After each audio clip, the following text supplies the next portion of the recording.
Good morning, it's Mandy from Allendale, back of Mount Field National Park, Tasmania, and I meet with you again on a Sunday morning.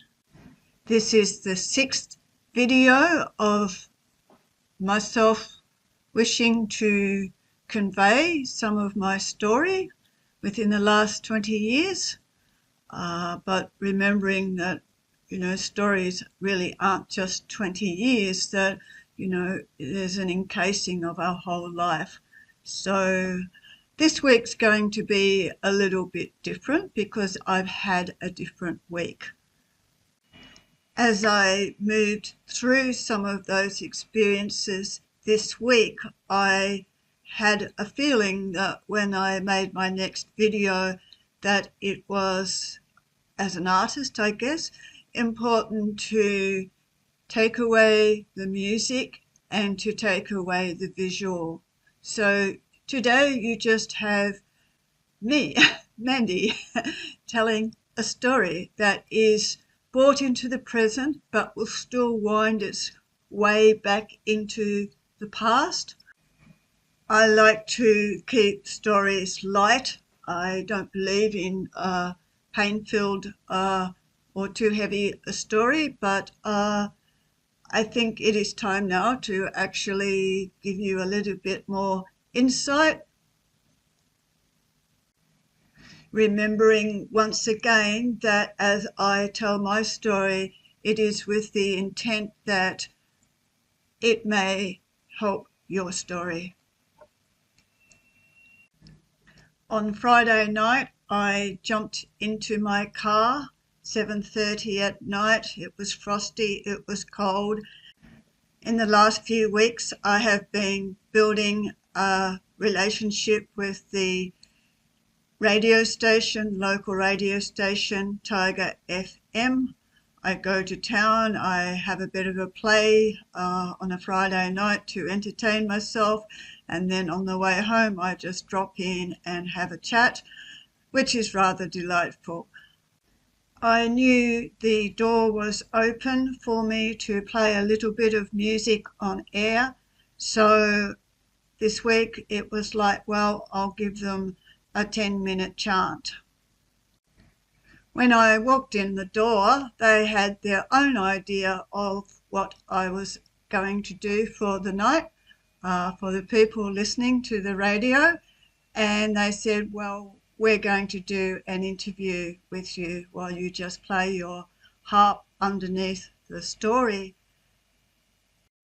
So what happened was this beautiful organic half hour of being acknowledged for my musical skills on the harp, my skills as an artist and how that started, and my skills for my writing.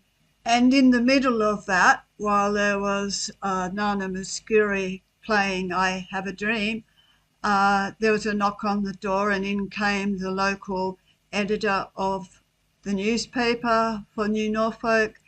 And I know Damien very well. Yes, he does publish my writings, but he walked in and started taking photographs of the whole event that was happening in this dusty little room with mics, and I must admit I found myself rather overwhelmed.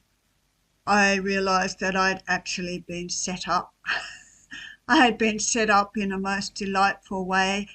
As I said, I'm not giving you visuals to see all the little touches that they had put into place to just really show their appreciation. It was done in a number of little ways, and it still happened the next morning when there was this amazing photo that went out on Facebook.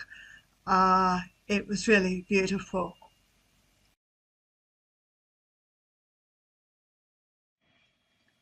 Like a song, like a painting, we are taught that we need to have contrast in it in order to tell the story. My contrast on waking on the Saturday morning was an amazing feeling of being loved. That was amazing. But entwined in that was also somebody who really did not feel well. This is a contrast within my story.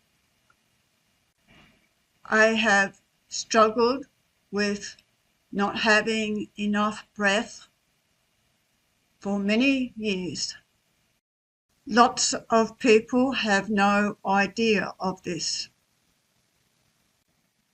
And if they do, there's often that element of just downplaying it, diminishing it, not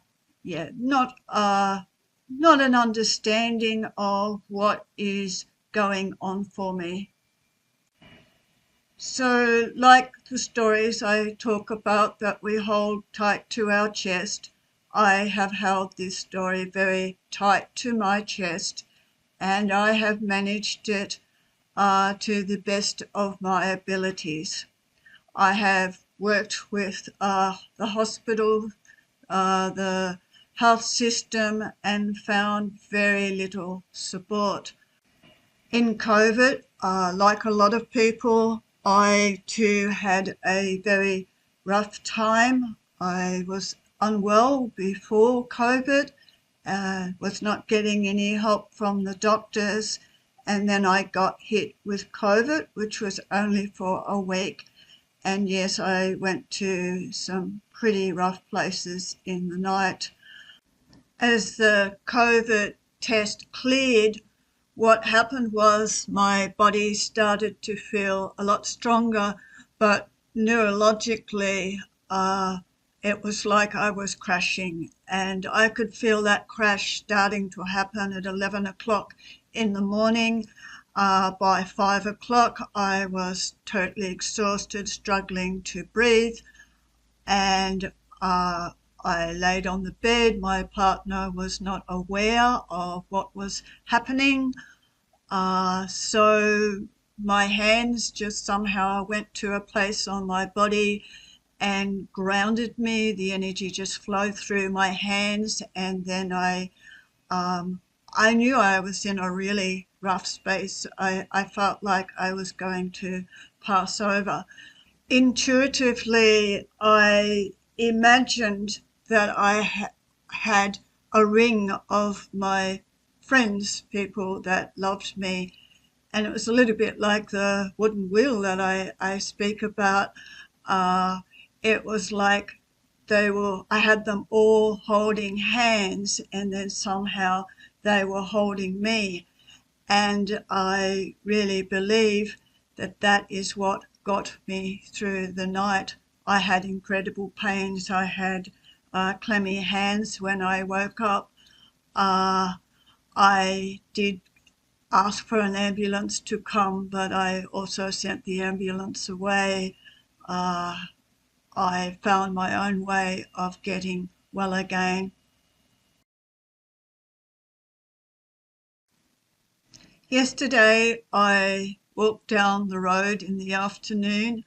It was sunny and I felt better, but I found that walking a very short distance, I started to feel that familiar discomfort under my right arm, and I found it very difficult to get myself back home. I did. I rang a friend, and within that care and concern from my friend, there was also this sense of a platitude, not really understanding what I was experiencing. So I sat quietly, and gradually the pain diminished and I felt better. There was a part in me, however, that knew that this contrast had really come to a head for me yesterday. It was almost like a time of revisiting the time in COVID when I felt very close to the edge. And that was a really interesting experience. When you get close to the edge, it's almost like you start to have an understanding of death. So it wasn't a near-death episode. I don't know what happened for me, but it was like I had this understanding. And then as you get better, it's like the mind just sort of, covers over that understanding, and you get back into just living life like we all do, and we all use those gratitudes. You'll be right, mate. But the fact is, we and many people go through very vulnerable stages, and these stages aren't talked about.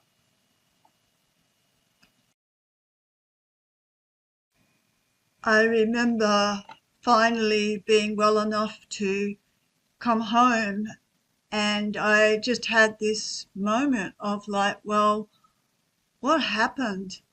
Uh, it was like when you get to those spaces, the center of the wheel, that sacred space, that that time which is right centered now, which I have spoken about.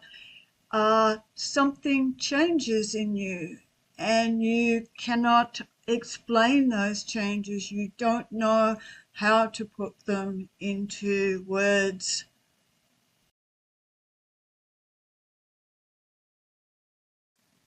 I recognize within the interview that took place on the radio, there was this questioning. It's like, well, we want to know, how is it that the music just flows through you, that your writing just seems to have this lovely flow, this recognition that, like, well, you seem to do this from a different space. Are you, have you had a past life or whatever? And I remember sort of saying, well, I don't know, I just do it.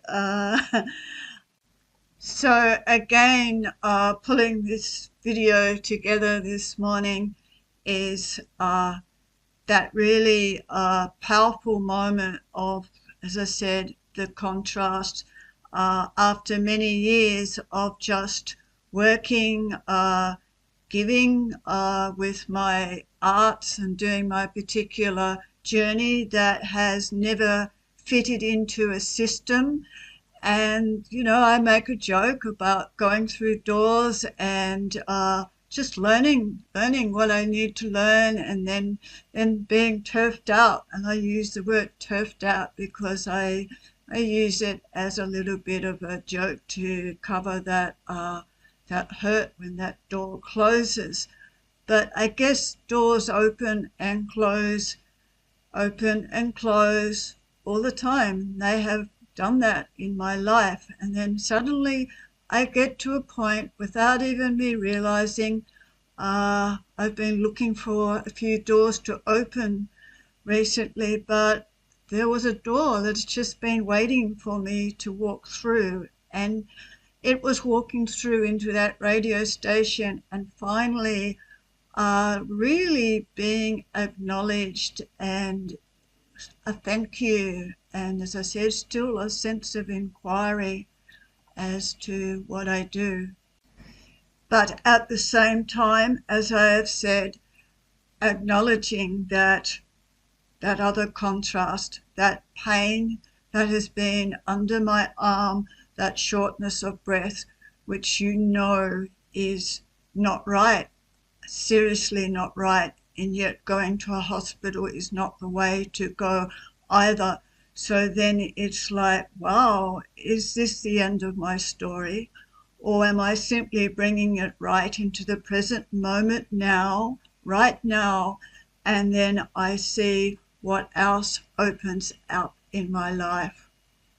Remembering the power of imagination, remembering all of those skills and ways of getting me to this space and still having enough breath. I thank you for listening to this story today. I hope there is something that you can take out of it. Understanding is something that we all struggle with. There are many things that we don't understand, But then suddenly that understanding comes, and with that comes an appreciation. It's almost like we are linking into the love that we all carry within us. And again, that is the underlying connection that we need to pull on, especially in this time of where we're also connected to external things and phones. So again, I say thank you.